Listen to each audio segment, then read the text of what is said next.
If you're feeling stressed about getting back into the gym, or maybe you've never consistently gone to the gym, and the thought of having to step into a place where you don't know a whole lot about how to work out, or you're thinking everyone's judging you, everyone's watching your every move, this video is going to solve that right now. At the end of the day, it makes me super sad to think that people don't go to the gym or don't go back to the gym after being gone for a while because it can be intimidating. I think the gym should be one of the most welcoming places on the planet. And in today's video, I'm gonna break down a list, a checklist, if you will, of how to get over the intimidation of going back and how to make the gym your anchor in your day, the place where you have a sanctuary where you can improve yourself, get in the shape you wanna be in, and ultimately live the rest of your life on your terms. Let's start with the first thing that we just gotta get crystal clear. I've been going to the gym for 25 years. I've been coaching guys in their 40s and 50s with families on how to get in shape for the better part of 20 years. And I can tell you that the number one lesson that I learned many years ago is that the people who are in the best shape, who you see in the gym every single day, are typically the nicest people. And the reason for that is they know how hard it is at times to be consistent with going to the gym. So there's a mutual respect that starts to take place when they see you come to the gym. And the last thing I would ever want is someone who is a regular gym goer, an expert, a fitness coach. The last thing I'd ever want is to make someone feel intimidated by coming into the gym or uncomfortable about coming to the gym. That's just a horrible way to approach in a gym environment. What you really want is to see someone come back.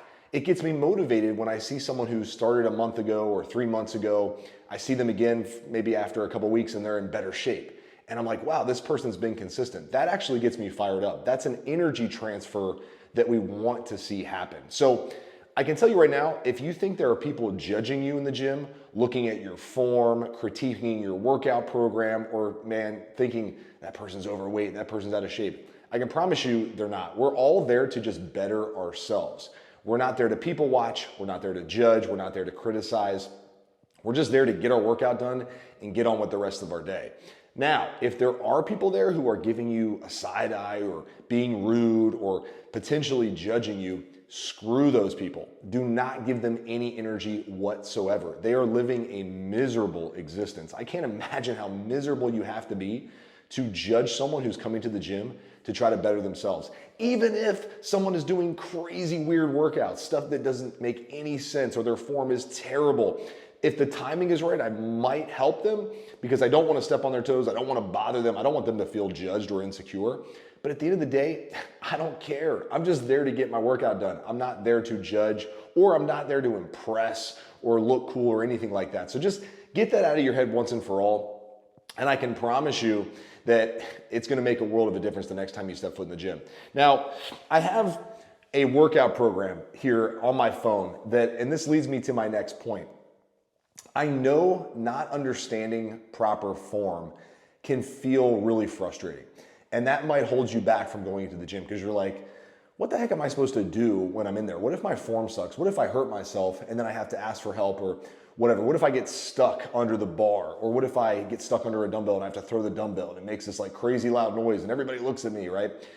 Well, the good news is with technology, you can now have a coach in the palm of your hand. This is part of why our clients get tremendous success. Obviously, workout programs are a dime a dozen. I am biased. I think our workout programs are the best. But what I love about technology is that you can take this little smartphone and you can go to the gym and you can have someone coach you through a workout right here on your phone. Now, the good news is I actually have a free training program for you that you can download on your phone right now. If you comment the word TEAM, T-E-A-M, I'm gonna add you to our free coaching group for guys with families who wanna get abs, who wanna have the body that they've always admired.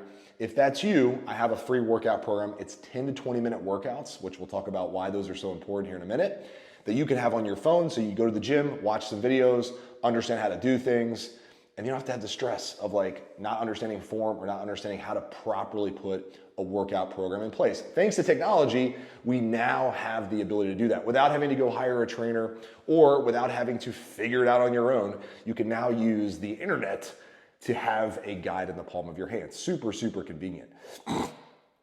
So Here's the next point. Now, why are 10 to 20 minute workouts such an important thing? Well, for me, it's because it gives you baby steps. And I know baby steps sounds like I'm belittling you, but it's not, right? At the end of the day, if you go and you're like, man, I have to get back in the gym, but besides being intimidated, besides not feeling great and my workout clothes, I feel overweight, I feel fat, everyone's looking at me, this sucks. I also don't want to be in there for an hour because what am I going to do for an hour, right? Well, the good news is I don't think you should start with an hour. I think just stepping foot in the gym is a great first step. Maybe you just go walk on the treadmill, warm up, ride the bike, whatever you want to do. But then you can accomplish something very, very powerful. And I call it the 10-minute workout. That is just doing 2 exercises that are beneficial and getting stronger on those 2 exercises, which builds momentum into the next day, which builds momentum into the next week. And all of a sudden, those 10-minute workouts at times might turn into 20-minute workouts. And maybe eventually you're hitting 3 to 4 workouts a week for 30 to 45 minutes and you feel really good about your progress. But I don't believe you should just try to jump into these long, drawn-out workouts. In fact, most of our clients never actually need long, drawn-out workouts. Those can lead to injuries, burnout, not having enough time to complete your workout, feeling frustrated. The list goes on and on. So why I put together a starting workout program for guys just looking to get back in shape is because I wanted you to have something attainable. I want you to have workouts that you could knock out in 10, 15 minutes max, get in and out of the gym and be like, man, that wasn't so bad. Why was I so worried about it? I'm gonna be back tomorrow, and you're gonna start to build momentum and eventually get the result that you want, of course. By the way, don't forget to comment team below this video if you want that workout program, the 10-minute workout strategy. It's for guys who just need something simple to get them back in the groove without hurting themselves so they don't feel intimidated by the gym and they start to see results right away. So I know when you walk in the gym, there's a million different pieces of equipment, right? There's 13 different leg pieces of equipment. There's 14 back exercises. Plus there's the dumbbells, the barbells, these balls over there. There's ab stuff over here. There's calf stuff over here. It can be crazy, crazy confusing. There's millions of different pieces of equipment. But the good news is there's only a handful of movement patterns that you need to master. I'll walk through them right now. There's a horizontal push, which is mostly chest and triceps. There's a horizontal pull, which is your lats and your upper back. There's a vertical push and pull, which works your shoulder, your upper chest for the push, and a vertical pull, which works your upper back mostly with some lats and basically your traps and your entire back. Those are the 4 main upper body movements. Then you have a curl, you have an arm extension for the tricep and biceps, and then you have your legs, right? You have a hip hinge, which is basically a glute exercise, hamstring exercise. You could throw in the leg curl, and then you have a quad extension or a squat, which works the front of your leg. Yes, there are ab exercises, there are calf exercises, but there's not that many. There's a crunch and there's a reverse crunch. There's a calf raise, which is basically done seated or standing. You understand that, and then all of a sudden you're like, oh, okay, I see all these pieces of equipment, but they all train the same movement patterns. At the end of the day, there might be a hammer strength chest press that does the same thing as a dumbbell press or a barbell press. It just depends on your preference as to which one you want to use. And the good news is, which leads to my next point, this whole gym going thing is an adventure. Let me just spoil the surprise right now. You're never gonna know it all. And I've been going to the gym for 25 years. I've coached over 7,000 guys in our online fitness community for the past 15 years. I've worked with guys from all walks of life, and I've transformed thousands of guys. And I can tell you, I don't know everything, and I never will, which is great. Because when I go to these new gyms and they have all of a sudden these new pieces of equipment that I've never seen before, which by the way happens a lot.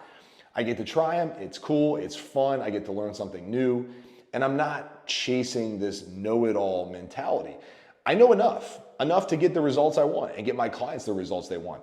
And for you, you can look at this as an adventure, something that you always can hang your hat on, knowing I'm always gonna have more to learn. And that's good, because life would be boring if you didn't have a new adventure to chase and go after. It's kind of like the whole purpose of living outside of our faith, obviously, But I don't think this world was meant to be boring where you know everything, especially with fitness. So look at it in that light, and I think that will save you the headache of trying to understand it all, trying to be the knower of all things. You never will, and that's cool. That's a good thing. So people overcomplicate gym etiquette, and it's something that I see talked about online, like there's this super secret list of rules that everybody needs to know about gym etiquette. I think it's really, really simple. Let's start with cleanliness. Some people sweat a lot. I don't, which is fine, but some people do. And so if you sweat a lot and you make a piece of equipment sweaty, clean it. It's that simple. Like anything beyond that is overcomplicating it. Just wipe it down with one of the sanitary, rags or wipes that you can get at the gym and move on. It's that easy. Put your weights back wherever you found them. Don't leave weights on a barbell. Don't leave dumbbells on the floor. Clean up like it was your own house, right? Now, if you're normally a messier person and you find that you're not bothered by mess, okay, you're just gonna have to be a little bit more organized in the gym. That's really all you need to know about putting your dumbbells back or your weights back or whatever. In terms of working in or allowing someone to work in with you on a piece of equipment, the rule that I always have is if someone comes up to me and asks to work in, the answer is yes. It's that simple. Yes, when I'm not using it, you use it. And then when you're not using it, I'll use it. And we'll both use the same piece of equipment. No big deal. I also at times do ask to work in with people. However, as you acquire more knowledge of what pieces of equipment do what and how, like I said, all these movement patterns are basically the same. They're grouped into a very small list of movement patterns you need to know. You'll know, hey, okay, that piece of equipment's taken. The good news is I know 3 other pieces of equipment that will do the same thing. And that gives me a chance to try something new. It's kind of like built-in variety. It's why I tell my clients, don't worry about changing your workouts every week. Life's gonna happen. Naturally, someone's gonna be using your piece of equipment today or whenever, and you're gonna have to switch it up and go use another piece of equipment. That's how it works. So there's your variety, okay? But if you absolutely need to work in on a piece of equipment, just ask politely. Just, hey, do you mind if I work in? And by the way, expect that they may give you an attitude. I doubt that they will, right? Most 99.9% of people will be totally fine with it. But on the off weird chance that you run into the world's worst person and they're like, no, let me finish my exercise. Okay, cool, dude. Like, go to the next exercise, come back to that one, right? But it's more than likely never going to happen. But I always just like to lead with the idea that it could happen, so I'm not surprised. But nobody will be a jerk. So just ask if you need it, and I'm sure they'll allow you to work in. So I've written down a few more notes here. But at the end of the day, I just want to reiterate something. I know there's like this whole cancel culture going on where people in the gym will record people being rude, or they'll record people staring at some girl wearing like yoga pants or whatever. That's like just shock value content. It actually doesn't really happen. I've never been in a gym where there's been like this huge scene that gets caused and someone gets into a fight. I know these like videos will scare you into thinking that the gym is some wild atmosphere. For the most part, it's pretty normal. It's way less headache than going to a mall and seeing all these different people. Once again, people are there to better themselves. So if you are super concerned, right, about the environment in the gym and being intimidated and feeling like you're the fattest person there or whatever, right? It's all nonsense. It's all in your own head. Okay, your imagination is 10 times worse than your reality. Your imagination is where fear gets built. It's where fear gets watered. And I promise you, this whole world you're living in your head is not reality. But if you are concerned, I would say try to join a gym that is in an affluent area. All right. So some of the gyms that come top of mind, actually the one that comes top of mind that is, in my opinion, the nicest gym is Lifetime Fitness. I used to work there. That was actually my first, I shouldn't say my first actual gym that I was a trainer in was my college gym, which was awesome, by the way. Lifetime was my first corporate gym. But the people who go there spend a lot of money to go there. So the last thing they want is to be in an environment where people are acting crazy.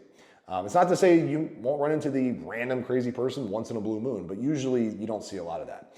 I will say the one gym that always gets a bad rap is Planet Fitness, but I've had nothing but good experiences in Planet Fitnesses. In fact, the people in there are super, super focused on themselves, super polite.